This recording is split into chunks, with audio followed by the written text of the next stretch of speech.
Okay, boys and girls, don't adjust your brains. You're looking at an amplifier that's sideways. This is a Hughes and Kettner Matrix 100. It is, I guess, a digital effect modeling amp thing. I really don't know much about it.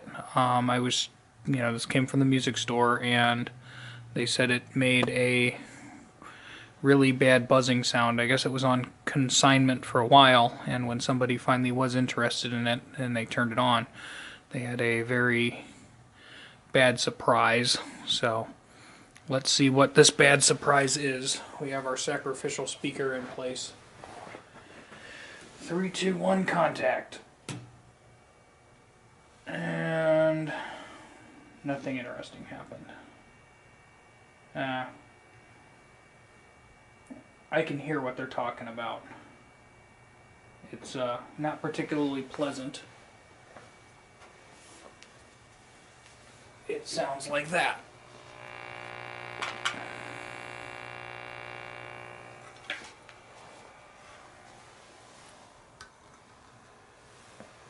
So, not as dreadful as I had anticipated.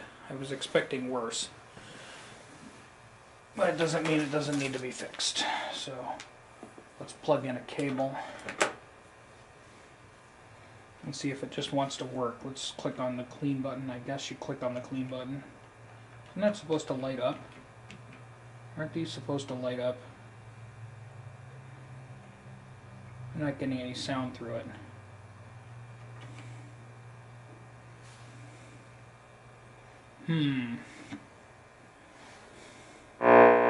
Oh, okay, so there's, as soon as I give it a little bit of master volume, there's a really ugly sound. But these buttons are supposed to do things, and they kind of don't. So,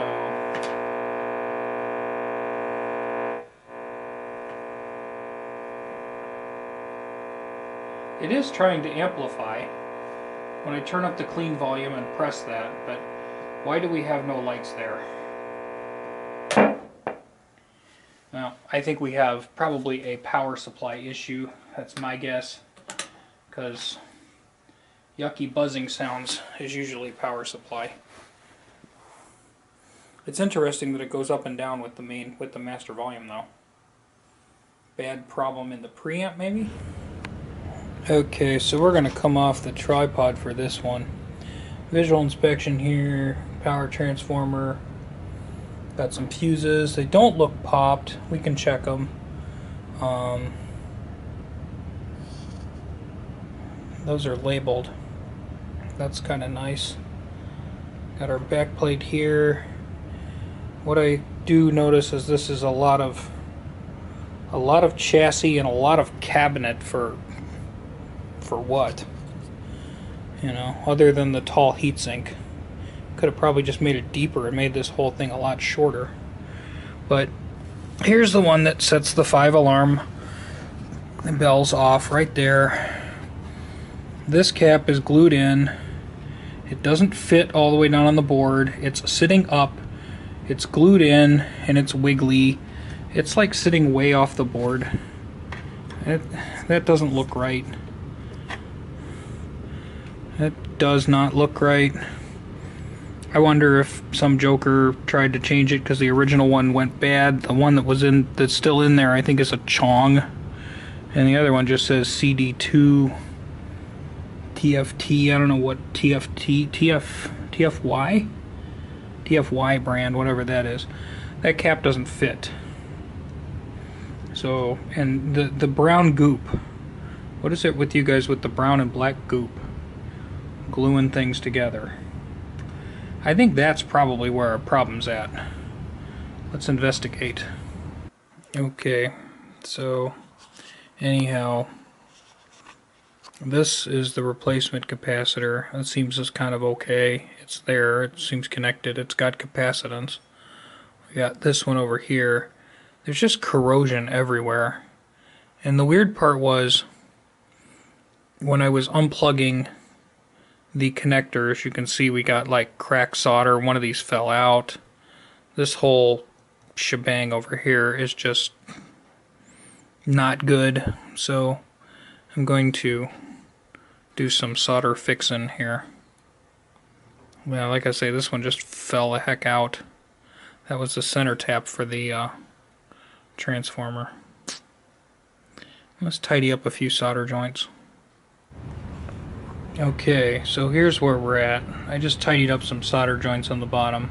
I think that capacitor is ugly, but I don't think it's actually broken. What I think our problem is, if we notice, I can turn our master volume up now, and I don't get anything that I would consider above, you know, noise for a 100 watt amp.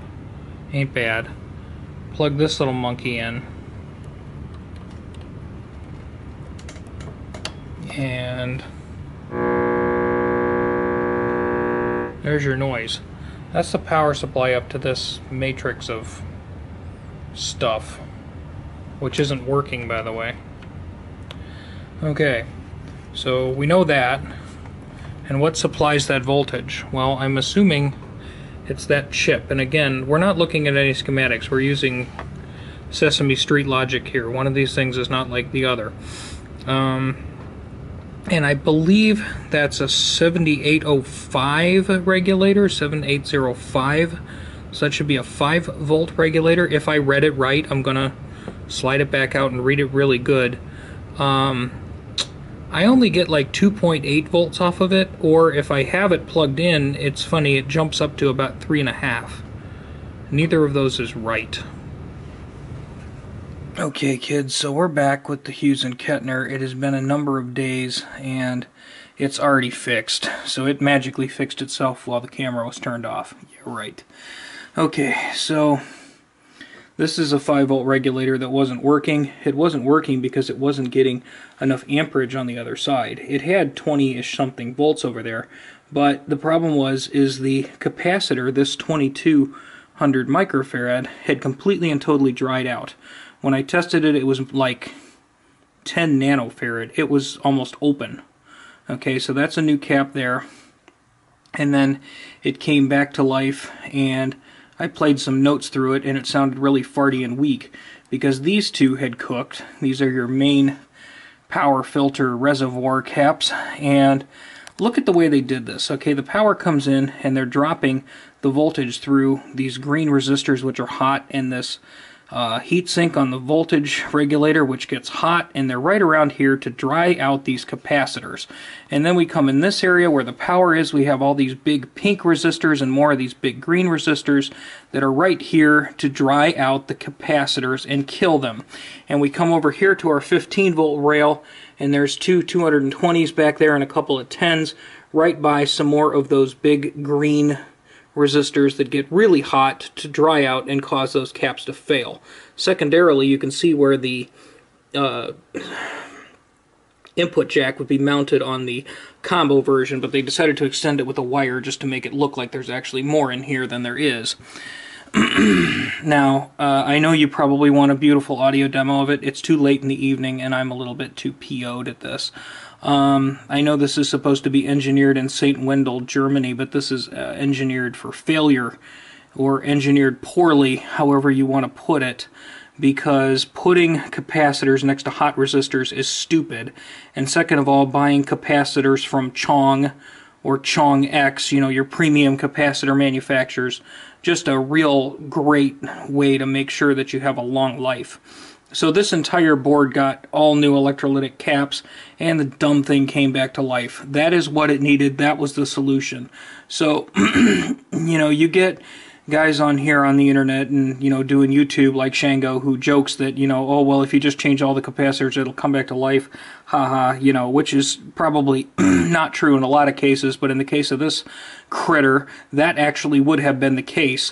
Somebody had already changed one of these. These are supposed to be 4700 microfarad, and somebody put like a 6800 or something ridiculous in here, but we put all of the correct original values in, but we went up on the voltage a little bit, which a little bit higher voltage usually is less leakage, and instead of buying Chong capacitors, we went to Mauser and got something a little better. We still went with affordable things. We have things like Panasonic and Kemet, but, you know, Man. Alright, let's just prove it works. I'm not going to crank this thing up like crazy. I'm just going to prove it works and call it a win.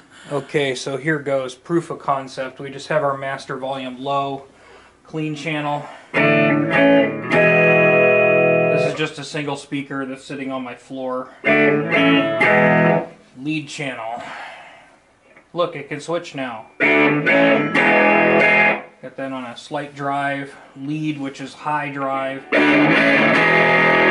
And warp, which I guess is extreme gain. Whatever. And then we have effects in here. Chorus. Flanger. And tremolo. Flanger. Chorus. Then there's delay.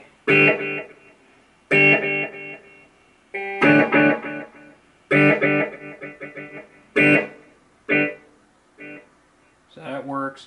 And then there's a digital reverb. So it's working 100% now.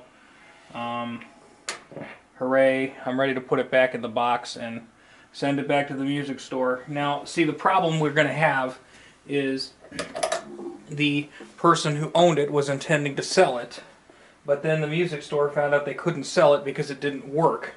And they didn't have a lot of interested buyers for a while, so it probably worked when it got there, marginally.